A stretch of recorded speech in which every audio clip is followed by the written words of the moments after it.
Welcome back to Self-Somatic Exercises Part 9 by Peter Levine and his book, Healing Trauma. Today we are going through strength and resiliency versus defeat and collapse. Now, in the last two that I just did today, we had, in the last one, in Part 8, we had the flight response, which is natural escape versus anxiety. And in the video right before that, Part 7, we had the fight response, which is natural aggression versus violence. So now we're moving into strength and resiliency versus collapse. So you see how all of these are different survival mechanisms? We've got fight, flight, collapse. Fawn is also another one, but okay. So let's get into it. Thanks for being here. The feeling of collapse that traumatized people often experience in the face of life situations can be seen as an incomplete response to threat. By learning to complete this collapse response, by going into and out of it fully, you can begin to regain a sense of strength and resiliency in any challenging situation. So the way that I was trained is that we call this collapse and rebound. This completed response makes it all but impossible to remain in the depressed state associated with the sensation of collapse. So this is another example, right, of how we might be living in that state chronically, or if we're not living in that state chronically, we might be having it come up, but we don't really know how to work through it. So sometimes these depressive symptoms, I'm going to say depression is nuanced because sometimes it's a suppression of anger. Sometimes it's, right, which is that immobility that I was talking about. So we're not really letting ourselves come up into that life force energy to go past that point. And sometimes that depression is that collapse that's actually needing to happen, but we're not fully letting ourselves actually go into the collapse so that we can rebound. So here we go. When we've been overwhelmed or humiliated, and I want to just say that the amount of bullying I think people have been through,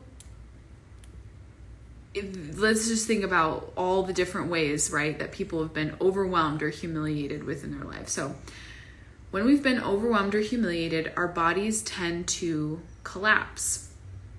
Our shoulders go forward, our eyes avert downward, and we collapse around the area of our diaphragm and abdomen. Now, I want you to just feel in your body what it feels like to experience that sense of collapse. So let's kind of just, for a moment, right, let's start this practice. Let's go into this. And as you hunch your shoulders forward and you divert your eyes and you start to feel your chest and your abdomen pull in, what does that feel like? If you wish, you can think of a time when you felt defeated or shamed in some way. Just use that image and then notice how your body feels in the collapse. Notice, feel how your body collapses. So pull up that image of a time. Now, I want to just say again, right, this is part of a series, so please make sure you have the grounding, the pendulation, the energetic boundaries, the rest of the scaffolding, the grounding, the centeredness, right, before coming into this. So maybe bring up an image, bring up a memory of a time where you felt humiliated or shamed. Put that image aside for a moment and just notice how your body feels in the collapse. Rather than fight the collapse, what I want you to do is to allow your body a little bit at a time to fall further into the collapse, staying mindful or staying aware while that's happening. And this, by the way, this process can take, it can vary in how long this takes if we're renegotiating something like this. Then, once it feels like you've reached a point where you've collapsed as far as you can. Now, for some people, that is a complete collapse down onto the floor. So you might start in a chair, you might start on the ground, but eventually, right, for some people, a full collapse could be like this. For other people, a full collapse could be to come literally and go all the way down to the floor. When it feels like you've reached a point where you've collapsed as far as you can, need, or want to go, you're going to slowly straighten back up. Begin with the lowest vertebra. Now, I found, I will say, with 99% of the clients that I work with, they don't go all the way down to the floor. It's like, this is actually enough. Like, the head might come down, maybe if there's a desk or something in front of them, but begin with the lowest vertebra of your back, and vertebra by vertebra, begin to straighten, slowly bringing your back,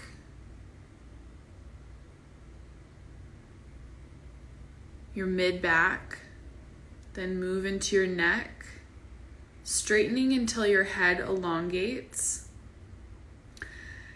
Finally, right, you're in vertical alignment, and it will feel as if all of your vertebrae are stacked on top of each other, right? Think about a person who walks through the world this way, right? That's a sign that the energy has come back. It's reorganized. Now, imagine there's an invisible thread on top of your head pulling you up to the sky so that your whole vertebra column becomes even more elongated and extends upward. Also be aware of sensations in your chest and see if there's a sense of openness or expansion. Maybe there's even like some pride or power. The idea is not to fight the collapse, but to allow it to move through its own completion. So, when animals go into immobility, oh no, this is 10. No, next, we're not doing that. Sorry. Rewind.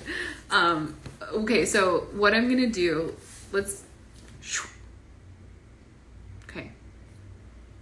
I hope you got that first part of it. Collapse and rebound. If you've watched the other ones, you get this is something we want to play with, both in and out of activating situations. I'm going to be sharing in the next 3 posts about the blockages to your original technology, codes, blueprint, bringing that in, and common blockages and how to dismantle that. And then I'm probably going to go back through and do the last 3 videos of the self-somatic series. And then we'll be done with this. And then we're going to go into the other weeks of the codes. You guys, so much data has been coming through me. So many things I want to share with you. All right. The last thing I want to say is that